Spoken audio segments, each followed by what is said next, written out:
Welcome to War Thunder with Subdued. How y'all doing today? Well, I've taken the opportunity to fly the F3H2 Demon out again. And just so that you're aware, I do like the plane. What I don't like is the fact that the radar still has massive issues with locking up targets. Now, I understand it's substandard compared to the F4C and the F4E and the British GR1 or whatever it is, or the FJ or the F4EJ of the Japanese or the F4F of the Germans. But even if it is substandard, and I don't mean that in a bad way, it was a generation before the Phantom. This is the progenitor to the Phantom.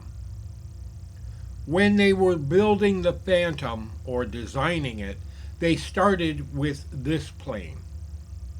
And they were going to make a Super Demon by adding a second engine.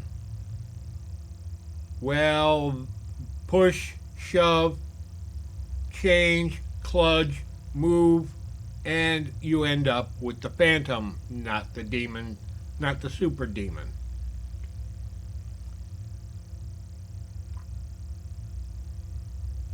The Phantom is larger. It has more room. It has more powerful radar. But here's something you don't understand about radar. Radar, when you set the range gate, it drops the power to deal with that range. When you open the range gate up, you increase the amount of power going through the emitter. And you should be able to lock up targets within a reasonable range. That's the thing. If an aircraft is anywhere near the horizon, the radar on this plane will not lock it up. It has to be above the horizon significantly for you to get a radar lock. And that's no matter whether you're doing wide sweep, medium sweep, or narrow sweep. Basically, low PRF, medium PRF, high PRF. Pulse repetition frequency.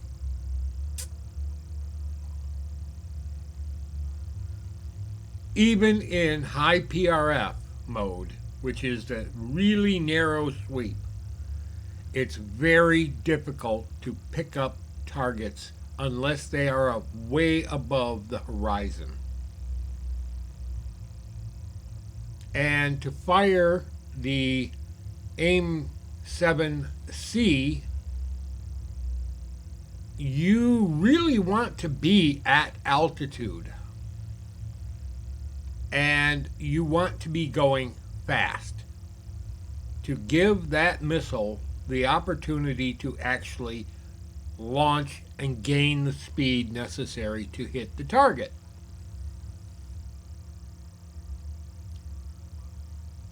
The AIM-7C is a Mach 3 missile, and it's got a range of 25 kilometers. If the range is 25 kilometers, that means from the moment you launch that missile, it has 25 kilometers to travel to catch the target you shot it at. Guess what? It don't. It does not do it. It doesn't track most of the time.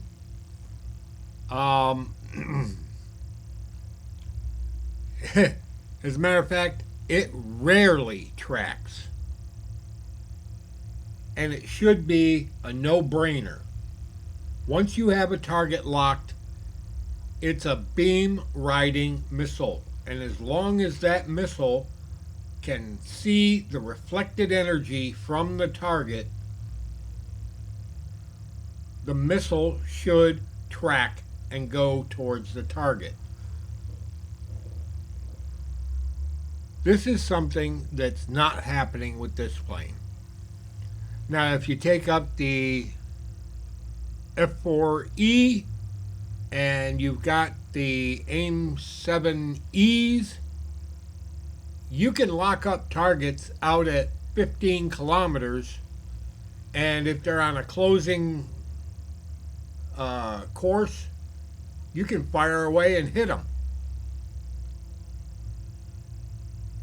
Now, at 15 kilometers, you want to be shooting at something big, like a bomber.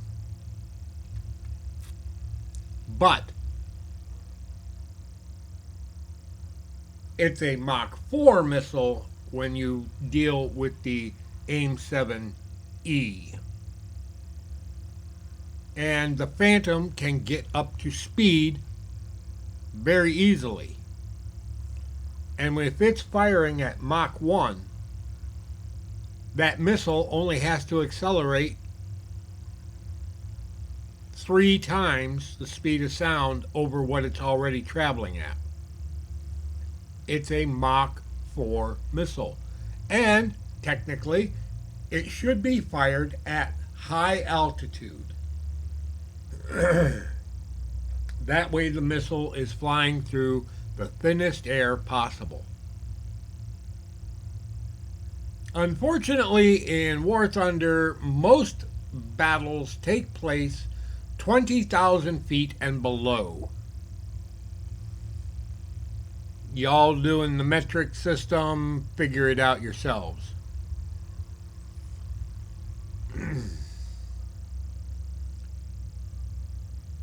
Gaijin needs to fix the radar on this plane so that it actually can lock onto stuff. I am having a massive problem trying to get this plane to lock onto targets. And it shouldn't. It shouldn't have that hard of a time to lock onto targets. Even big bombers, it's having a real pain in the butt time. This is Subdude signing out. Y'all have a pleasant today, a better tomorrow. We'll catch you in the sky in Air Realistic on the good maps, and there are damn few of them. Take care, folks.